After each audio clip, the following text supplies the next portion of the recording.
Meus irmãos, a paz do Senhor, que bênção poder falar mais uma vez a vocês aqui pelo canal do pastor Edivaldo Bueno.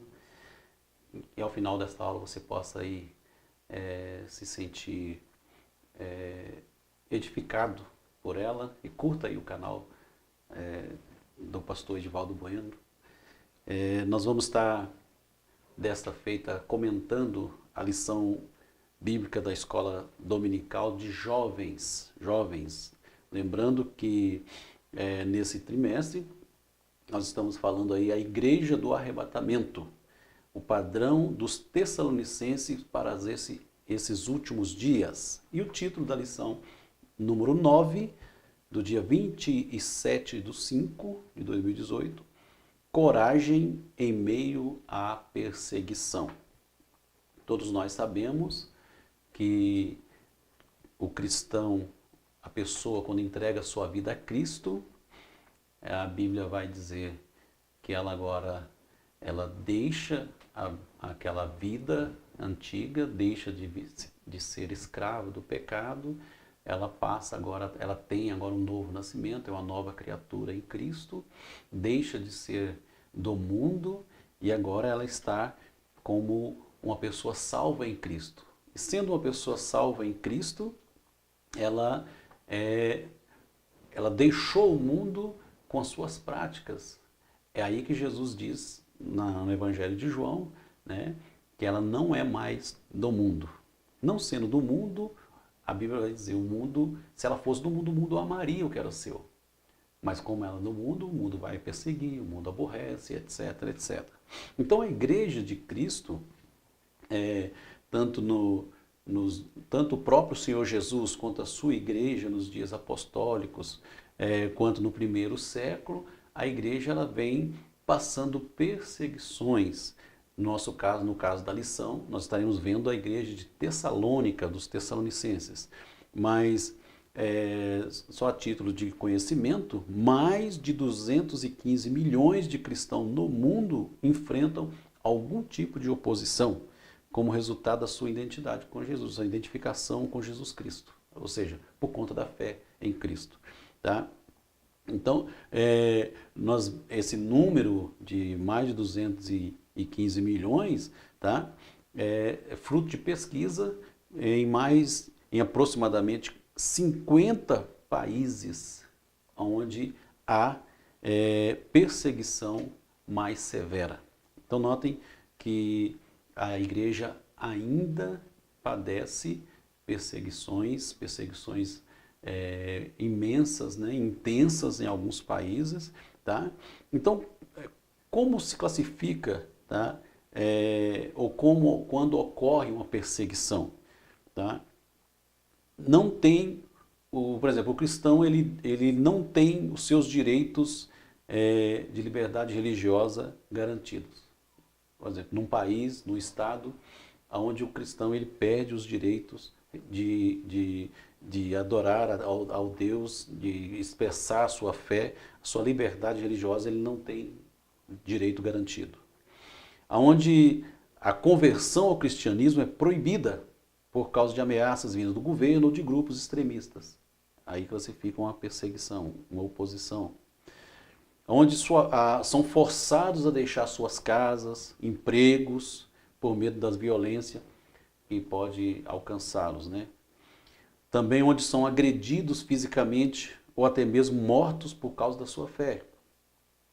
Ou são presos, são interrogados, por diversas vezes torturados por recusarem negar a Jesus e a sua fé. Então classifica aqui então uma oposição, uma perseguição ao Evangelho. E em muitos países, eu disse aqui, aproximadamente 50 países, isso é mais intenso. No nosso caso aqui no Brasil, a perseguição ela se dá talvez de outros meios, não como nós citamos aqui, meios de agressões físicas, etc.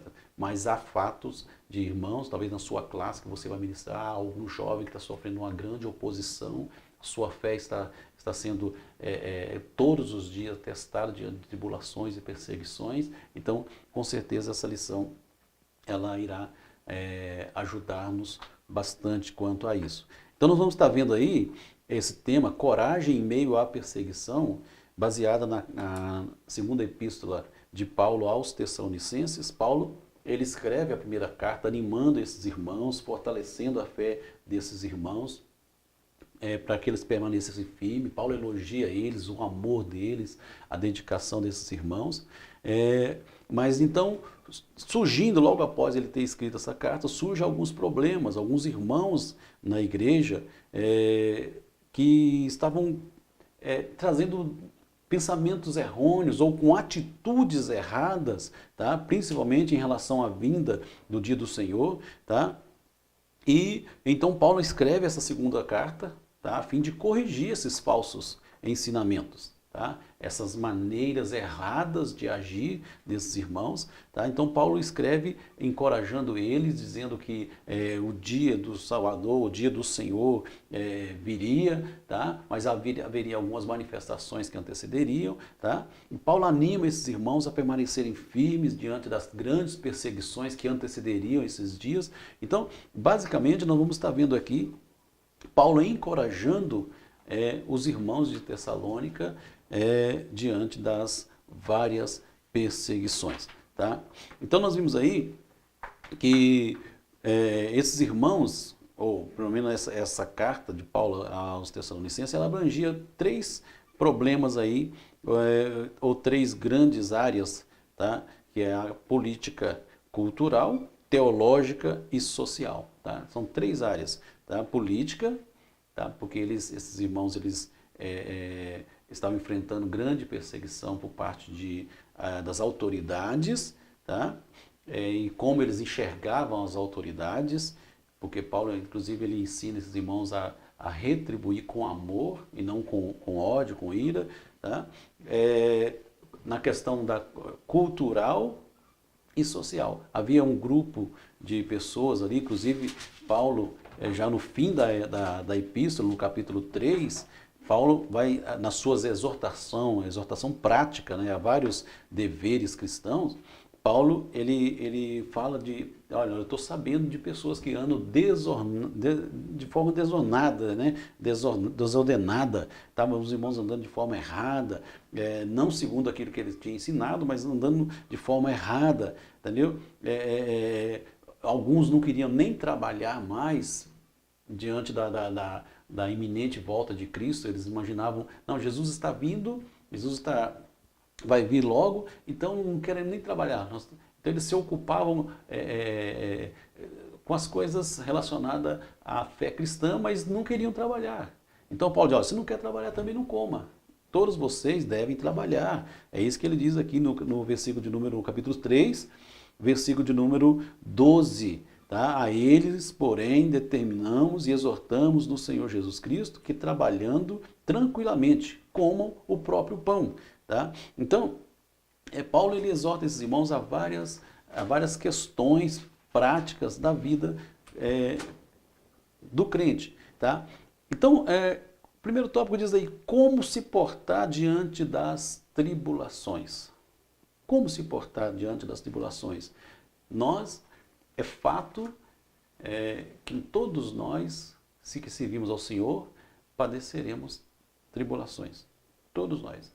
Há uma grande mentira e que diz que o crente salvo, ele não pode padecer perseguições, não pode padecer tribulações e tal. Mas uma vez que nós olhamos para a palavra de Deus, nós olhamos para a vida do Senhor Jesus, a vida dos apóstolos, da igreja primitiva e da igreja nos dias odianos, nós vamos ver que servir a Deus muitas vezes implica em professar uma fé diante de muitas oposições, tá? De muitas tribulações. Então, nós não fazemos apologia a nenhuma vida de sofrimento, nós não fazemos apologia a isso, mas é fato que o sofrimento pode vir na vida do crente por conta da sua fé. Então, o Senhor Jesus disse, se alguém quiser vir após mim, negue-se a si mesmo. Tome cada dia a sua cruz. A cruz de Cristo, ela representa, dentre outros aspectos, ela representa sofrer por Cristo. Tá? Então, nós vemos aí um exemplo desses irmãos, uma fé amadurecida. Paulo elogia a igreja de Tessalonicenses, porque eles tinham, o capítulo 1, dessa carta, no versículo de número 3, vai dizer: irmãos, cumpre-nos dar sempre graças a Deus no tocante a vós outros, como é justo, pois vossa fé cresce sobremaneira. Vocês têm uma fé crescente, uma fé que vai crescendo, que vai amadurecendo. Então, diante das muitas tribulações, nós precisamos enfrentá-las com a fé amadurecida. Então o crente, ele precisa crescer cada dia mais, ele precisa avançar cada dia mais na sua fé, ter uma fé amadurecida, porque quando as tribulações vêm, tem um texto aqui de 1 Coríntios 11, versículo 19, que vai dizer exatamente sobre isso. Nesses momentos de tribulações, as tribulações elas fazem sobressair o verdadeiro cristão, como também destaca o falso. Então as tribulações da nossa vida, para o crente que tem uma fé crescente, uma fé amadurecida, elas vai fazer com que as suas boas obras, com que as suas atitudes cristãs, elas se destaquem. Tá? Então nós enfrentamos essas tribulações com uma fé amadurecida, e nesses tempos difíceis nós precisamos valorizar aquilo que é certo, porque o crente que tem uma fé amadurecida, no momento de dificuldade, no momento das provas, no momento das intempéries, ele passa a olhar e aproveitar aquilo que é bom somente. Ele passa a fazer e olhar para esses momentos e tirar aquilo que é bom desses momentos. Ele passa a tomar atitudes que não vai desperdiçar o seu tempo em Cristo. Então ele vai agir de uma forma madura. Então quando nós olhamos para a palavra de Deus, tá? Quando nós olhamos para a palavra de Deus, nós vamos ver Paulo elogiando esses irmãos porque eles tinham uma fé crescente, uma fé madura, uma fé que os fazia olhar para as tribulações e perseverar em Cristo Jesus, servindo a Deus, servindo ao Senhor. Nós vemos esse exemplo na vida de Pedro, né? Pedro, por exemplo, quando ele era discípulo de Jesus, e certa feita Jesus falou para eles: olha, vai haver um momento que vai ter perseguição, então eles vão me prender e vocês vão fugir e tal. Pedro: não, Senhor, eu estou disposto, se necessário, até morrer por ti. Pedro declarou isso. Jesus olha para Pedro e diz: olha, hoje mesmo, antes que o galo cante, 3 vezes você vai me negar. Então Pedro ali, ele não tinha uma fé amadurecida em Cristo. Mas agora Jesus, ele morre, ressuscita, tem um encontro com Pedro. Pedro, ele de fato converte a Cristo verdadeiramente. E aí agora Jesus vai procurar Pedro e diz: Pedro, capítulo 21 do Evangelho de João, você me ama mesmo, Pedro? Você me ama? Você me ama? Pedro declara o seu amor a Cristo e Jesus diz: então é o seguinte, por causa dessa declaração, por causa desse amor que você professou, você vai morrer por mim. Você vai dar a sua vida por mim, você vai morrer por causa do Evangelho. Meu propósito com você é isso, você vai pregar o meu Evangelho, vai morrer por esse amor a mim. E Pedro aceita prontamente isso dessa feita. Tanto é que no capítulo 5 de Atos, os irmãos vão ver Pedro e alguns dos apóstolos sendo perseguidos e até torturados por causa do nome de Jesus, e eles saíam alegres, regozijando pelo fato de terem sido dignos de padecer afronta por causa do nome de Jesus. E Pedro, ele vai dizer isso lá no capítulo 3, versículo 14 e 15 da primeira carta que ele escreve lá. Ele vai falar para esses irmãos: vocês devem permanecer firmes diante das lutas, das dificuldades, das tribulações, porque não só vocês, todos os irmãos no mundo, eles padecem perseguições. Por quê? Por causa do nome de Jesus. Então agora Pedro, com a fé amadurecida, ele encara as perseguições de outro modo. Antes, com a fé dele ele ainda não tinha crescido, não tinha ainda uma fé amadurecida, ele fugiu das tribulações, das perseguições. Mas com a fé amadurecida, ele olha para aqueles homens e diz: julgai entre vós, o que é mais correto, o que é certo fazer? Obedecer a Deus ou aos homens? Isso é próprio de alguém que tem uma fé amadurecida. Paulo, ele diz: desde então ninguém me inquiete. Ele fala isso aos Gálatas: ninguém me inquiete, ninguém me perturbe, ninguém queira tirar da minha cabeça, ninguém queira me mudar a minha opinião, porque eu sei em quem tenho crido. Eu trago no meu corpo as marcas do Senhor Jesus. Isso é próprio de alguém que tem uma fé amadurecida. Que o Senhor Jesus possa nos dar e acrescentar a nossa fé a cada dia, de forma a termos uma fé amadurecida e entendemos que as tribulações não são para nos fazer recuar.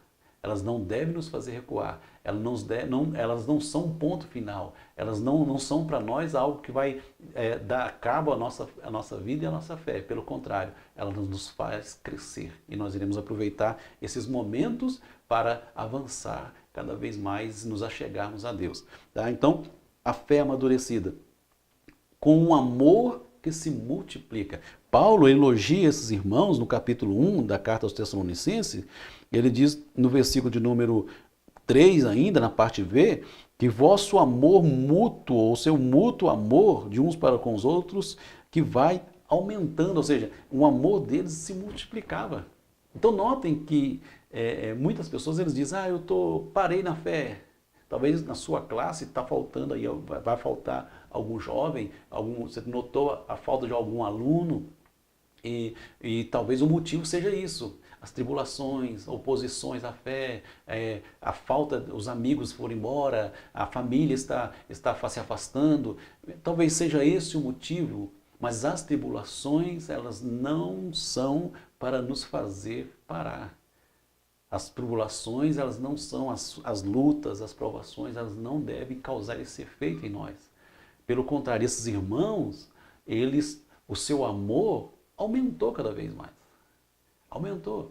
Eles poderiam olhar para os opositores e deixar o seu coração se encher de ira, de tristeza, de rancor por causa daquelas pessoas, os malfeitores que os perseguiam. Mas pelo contrário, o amor deles se multiplicava. Então, aliás, quando quando João escreve no Evangelho, capítulo 13 de João, versículo 35, Jesus ele mostra lá, nisto todos saberão que vocês são meus discípulos. Ou seja, todos vão ficar sabendo. Todos vão reconhecer em vocês um discípulo de Cristo. Todos vão conhecer que vocês são discípulos de Jesus. De que forma? Pelo relógio, pela camisa, pelo sapato, pelo cabelo? Não. Todos saberão que vocês são meus discípulos se vos amardes uns aos outros. Então o amor é a principal característica do cristianismo. Então esse amor deve ir se multiplicando. Tá? Então é uma forma que nós devemos nos portar diante das tribulações, com um amor que se multiplica. O nosso amor deve aumentar cada vez mais. Então Paulo orienta os irmãos que eles não devem vencer o mal com o mal. Devem vencer o mal com o bem. Isso é próprio do cristão. Jesus disse, amai aqueles que vos perseguem. Está lá no Sermão do Monte, no Mateus capítulo 5 em diante. Então devemos amar a quem nos persegue. Amar a quem nos persegue. Até os inimigos entram nessa questão aí. Tá? E também com paciência inspiradora. Vale lembrar que paciência aqui não é sentar e ficar ali esperando o tempo passar para ver se Deus toma providência. Não, esperar aqui é no sentido de perseverar ativo. Perseverar e ativo. Então a igreja, diante das lutas, diante das perseguições, qual o segredo da vitória? Perseverança, paciência. Tá? A palavra paciência aqui, ela vai aparecer aqui no capítulo 1, o versículo de número 4, a tal ponto que nós mesmos nos gloriamos de vós nas igrejas de Deus. Ou seja, Paulo dava testemunho nas igrejas da perseverança, da paciência desses irmãos. Que também aqui nós podemos usar a palavra constância, porque constância, a paciência aqui é como se estivesse falando a vossa constância e fé. Eles eram constantes, eles eram perseverantes. Perseverantes. É aquilo que Paulo escreve na primeira carta aos Coríntios, capítulo 15, versículo 58. Portanto, amados irmãos, sede firmes e constante. Constante. Sempre abundando na obra do Senhor, sabendo que o vosso trabalho não é vão no Senhor. Então, firmes e constante, firmes e inabalável. É como aquela coluna, aquela pilastra que está firme ali, que pode vir os rios, pode vir chuva, enchente, leva tudo, mas a coluna está lá firme, está fixada, está inabalável. Então as lutas, as tribulações, elas vêm, Mas elas podem vir para alguns mais fracos, para outros mais fortes, para outros bem gigantesca. Mas se ele estiver constante, se ele estiver firme, não será abalado. Então nós enfrentamos, nós nos posicionamos, nós nos portamos diante das tribulações com uma paciência inspiradora, com uma fé inspiradora. Era tão inspiradora a paciência, a constância desses irmãos que Paulo diz, onde eu vou estou dando testemunho de vocês. Tá? Então isso é muito importante nos momentos das tribulações. Tá? No segundo tópico vai dizer o que esperar em tempos de tribulação. O que esperar? Parece uma pergunta meio tola, né? No tempo de tribulação, esperar o quê? Tá? Então é porque não é fácil. Só quem está passando uma grande tribulação, uma grande perseguição sabe. Mas Paulo, ele orienta esses irmãos e as suas orientações a esses irmãos são maravilhosas. Por quê? Para esses irmãos, ele esperava que a tribulação que essa tribulação, que esse momento, tá, converta-se em instrumento de testemunho de fé, tá?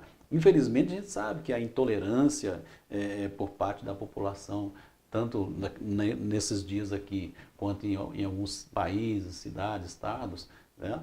A intolerância é muito forte. Alguns cristãos morrem, alguns cristãos são perseguidos, alguns cristãos são alvo de muitas tribulações. Infelizmente. Mas a orientação de Paulo é o quê? Que usem esses momentos, usem essa adversidade, usem isso, tá? Tirem desses momentos aquilo que edifica, aquilo que vai nos fazer crescer na fé. Crescer na fé. Porque principalmente o jovem, tá? Num momento como esse, você pode pensar, poxa, eu entreguei minha vida a Cristo, estou servindo a Deus, estou consagrando minha vida, estou lendo a palavra, estou me dedicando. E o que está acontecendo? A minha família virou as costas, meus amigos que eu tinha perdi, estou sendo perseguido na escola, estão fazendo chacotas de mim na faculdade, e o professor está falando isso comigo, e etc. Então, será que eu tomei a decisão certa? Será que eu estou fazendo o que é certo? Será que por que eu estou enfrentando isso? Né? Pode vir esse monte de interrogação. Tá? A resposta para essas questões, segundo o próprio Paulo afirma, tá? São que nós devemos, nesses momentos, estarmos perseverantes. A perseverança e a fé. Quando você persevera, você vai ouvir algo que vai combater a sua fé, você vai presenciar, você vai sofrer algo que vem para combater a sua fé, para minar a sua fé, para te fazer desistir da carreira, mas você vai perseverar. Você vai perseverar. A sua fé vai te fazer avançar cada vez mais, você não vai desistir, vai continuar firme. Isso é a orientação de Paulo, tá? No capítulo de número 1, versículo 5. Ele vai dizer a esses irmãos, tá? Que eles perseverarem, tá? Sinal evidente do reto juízo de Deus, para que sejais considerados dignos do reino de Deus, pela qual com efeitos estáis sofrendo. Que sinal é esse? O versículo 4 vai dizer, a constância, a perseverança. Se vocês fizerem isso, vocês serão dignos da vossa vocação, serão dignos do reino de Deus, se vocês perseverarem, se vocês tiverem fé. Então, esse é o segredo diante das muitas tribulações, dos tempos de tribulações, tá? Que a tribulação converta-se em instrumento de testemunho da nossa fé. Porque é nesses momentos difíceis que vai sobressair aquilo que de fato nós somos. É nesse momento difícil que vai aparecer aquilo que de fato nós somos. Se somos servos, se temos uma fé inabalável em Cristo ou não, tá? É lógico que nós não fazemos nenhuma apologia ao sofrimento, tá? Como se nós estivéssemos desejando o sofrimento. Contudo, é preciso ter consciência de que enfrentaremos problemas. E em meio a esses problemas, deve sobressair uma fé madura, perseverante na pessoa de Jesus. Tá? Que a devida justiça seja exercida sobre os perseguidores. Paulo, ele fala isso aqui no versículo 6 até o versículo 9 do capítulo 1, ele diz lá, de fato, é justo para com Deus que se deem paga tribulação aos que vos atribulam. Versículo 9 diz, esses sofrerão penalidade de eterna destruição, banidos da face do Senhor e da glória do seu poder. Então, Paulo, ele anima esses irmãos dizendo o seguinte, olha irmãos, fiquem firmes, perseverem. Vocês não precisam ter ira das pessoas que fazem mal, você não precisa retribuir da mesma maneira, simplesmente perseverem firmes, inabaláveis, numa fé crescente, um amor crescente. Não tratem, não retribuam mal com mal, pelo contrário, vocês sejam crentes, sirvam a Deus, sabendo que Deus é justo. E na sua justiça, Deus vai retribuir a vocês pela fé perseverante. No dia do Senhor, vocês serão abençoados. É isso que ele está dizendo aqui, no versículo de número 7 a seguir. E vós outros que sois atribulados, alívio juntamente conosco, quando do céu se manifestar o Senhor Jesus com os anjos do seu poder. Então é isso que Deus, na sua justiça, ele vai fazer para aqueles que servem a ele. Mas para os outros que atribulam, que perseguem, que são os perseguidores, Deus, na sua justiça, também retribuirá. E aí Paulo vai dizer, né, em chama de fogo, tomando vingança contra os que conhecem a Deus e contra os que não obedecem ao Evangelho de nosso Senhor Jesus Cristo. Estes sofrerão penalidade. Então Deus é justo. Então Paulo diz, olha, que a devida justiça, está escrito aqui, que a devida justiça seja exercida sobre os perseguidores. E é isso que Paulo vai dizer a esses irmãos. Fiquem tranquilos quanto a isso. Porque essa parte é com Deus. Deus vai, na sua justiça, retribuir a vocês pela fé crescente, pelo amor, pela perseverança, e a eles, os perseguidores, Deus também, na sua justiça, vai tratar. Então isso está nas mãos de Deus. Tá? Que o dia do Senhor, Paulo vai orientar esses irmãos, e isso é maravilhoso na Bíblia, tá?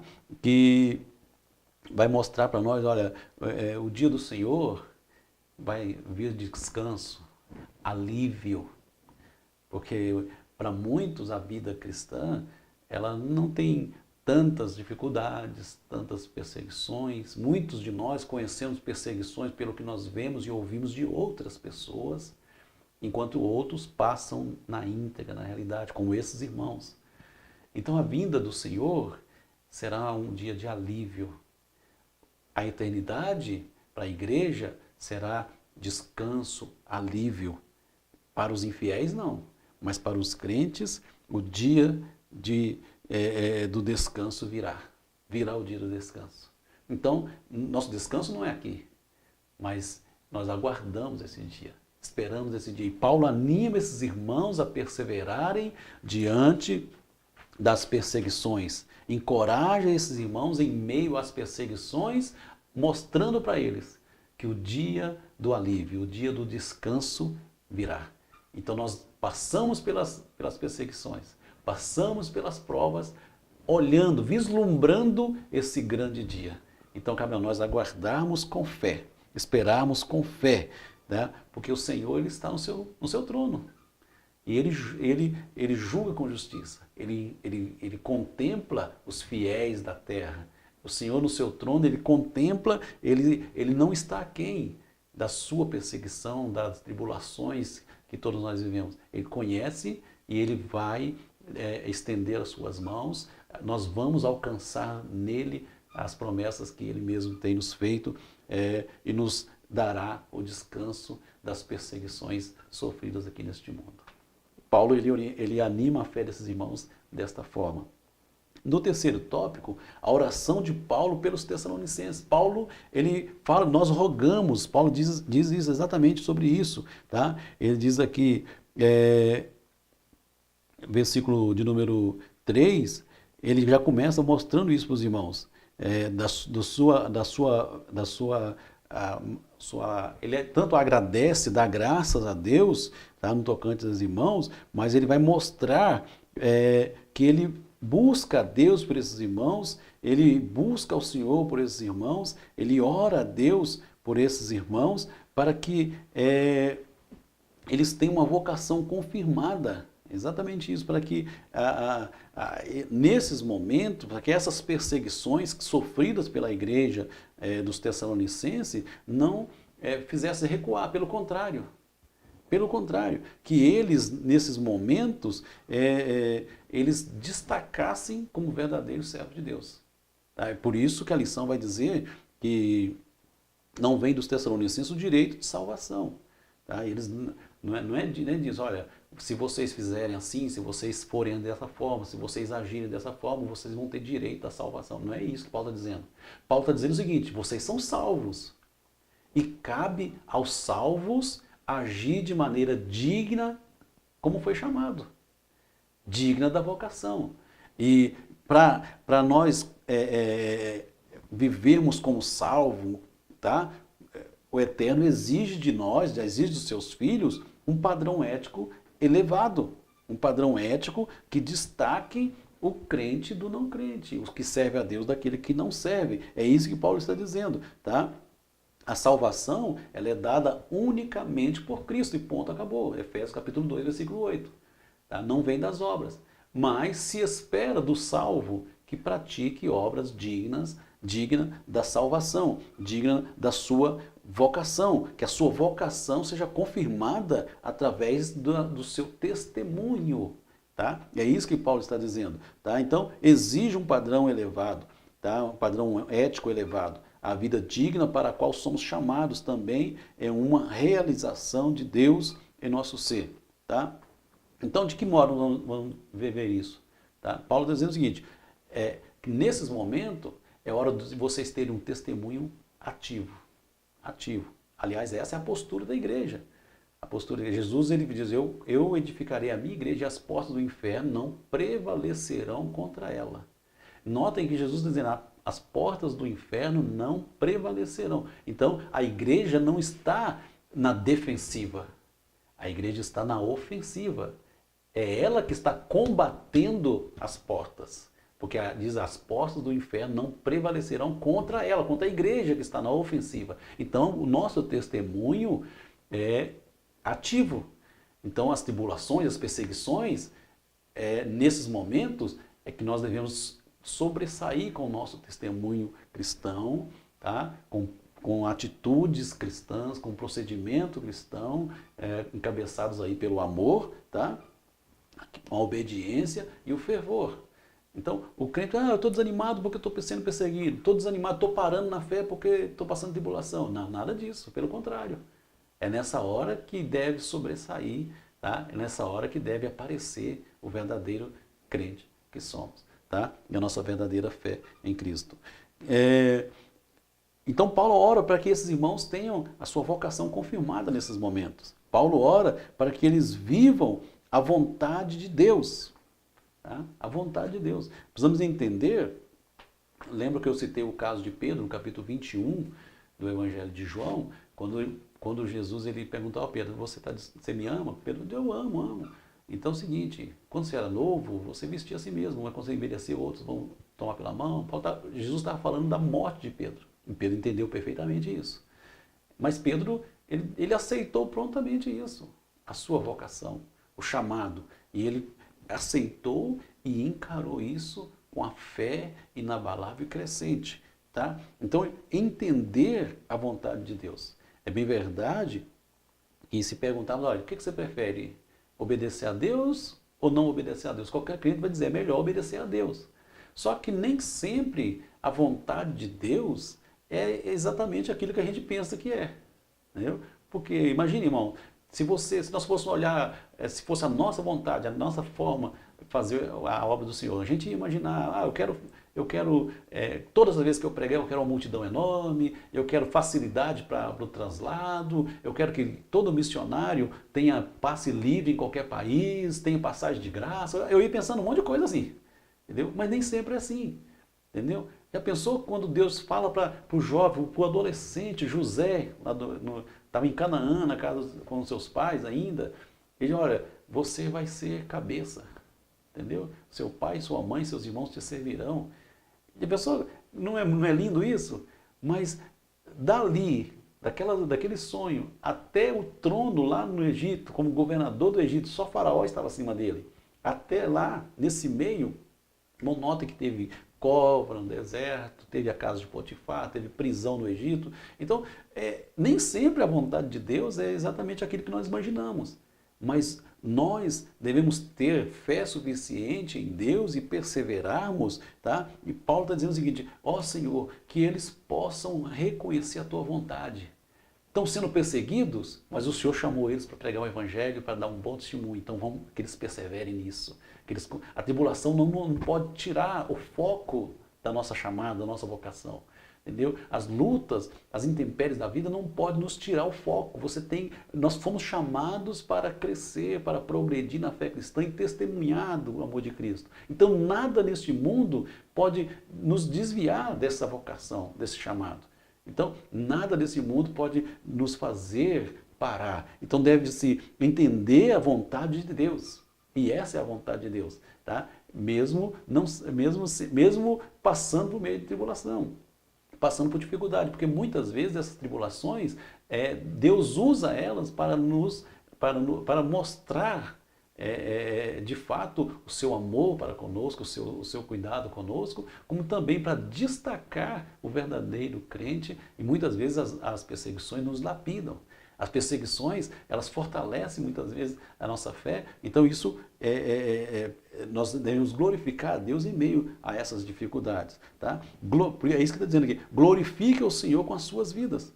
Tem um texto, eu já citei aqui, 1 de Pedro, no capítulo de número 3, versículo 14 e 15, mas existem outros textos que você pode usar na sala de aula, também na epístola de Pedro, no capítulo 1,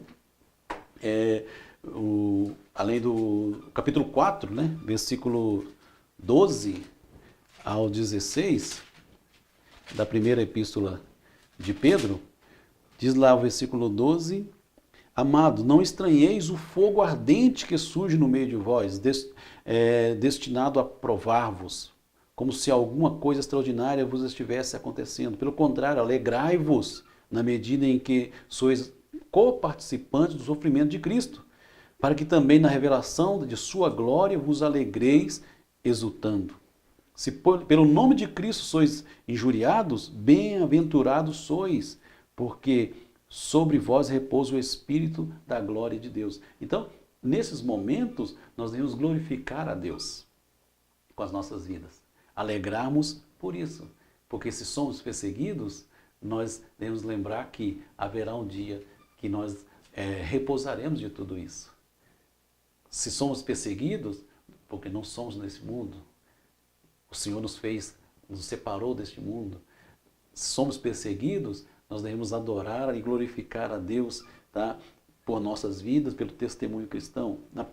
Ainda no capítulo 5 da primeira epístola de Pedro, versículo de número 9, resisti-lhe firmes na fé, certos de que os sofrimentos, ou sofrimentos iguais aos vossos, estão se cumprindo nos vossos irmãos, na vossa irmandade que estão espalhadas pelo mundo. Então você não passa o sofrimento sozinho, tá? Existe alguém sofrendo com você, passando a tribulação com você. E todos nós, crentes em Cristo, seja aqui, seja onde for, padecemos perseguições e sofrimentos, devemos entender e glorificar a Deus, né, nesses momentos, sabendo que isso vai acabar. Do Senhor, a orientação bíblica é resistir firme na fé, constante, inabalável. Tá? No capítulo 3, no versículo 14 e o 15, vai dizer: Mas ainda que venhas a sofrer por causa da justiça, bem-aventurados sois. Não vos amedronteis, portanto, com as suas ameaças, nem fiqueis alarmados. Antes, santificai a Cristo como Senhor em vosso coração, estando sempre preparado para responder de todo aquele que pedir razão da esperança que há em vós. Ou seja, as tribulações não podem nos fazer calar. Pelo contrário, em meio às tribulações nós devemos glorificar a Deus, exaltar o Senhor, honrar o nome de Deus, a chamada dele. Ele nos chamou para falar, para testificar o seu amor. Então, nós devemos honrá-lo, glorificá-lo nesse momento, nessa hora. E essa era a oração de Paulo, tá? para que esses irmãos não se desanimassem em meio a essas tribulações, a essas perseguições. Talvez na sua classe mesmo há pessoas que estão passando por grandes dificuldades.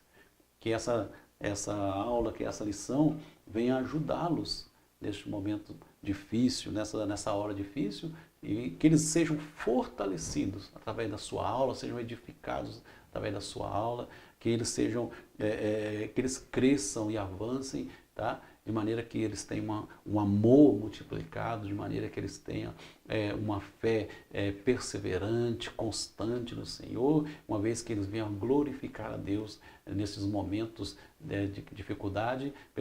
Infelizmente, muitos acabam envergonhando o nome de Jesus, negando a fé, uns acabam com atitudes erradas, como é o caso de alguns irmãos em Tessalônica, né, que estavam com procedimentos errados e com atitudes que não eram próprias do cristão. E Paulo corrige tudo isso, dizendo assim, vocês têm que glorificar a Deus, entendeu? Vocês não pode envergonhar o nome de Jesus, não pode ter obras e práticas que envergonhem o nome de Jesus. Pelo contrário, adore, glorifique a Deus com as vossas atitudes, com as vossas vidas, que o nome do Senhor seja glorificado através da nossa vida. Pois bem, que Deus em Cristo continue abençoando a sua vida, que você tenha uma ótima aula, que você possa dar a melhor de todas as aulas nesse dia, que Deus continue abençoando você e todos aqueles que te ouvem também.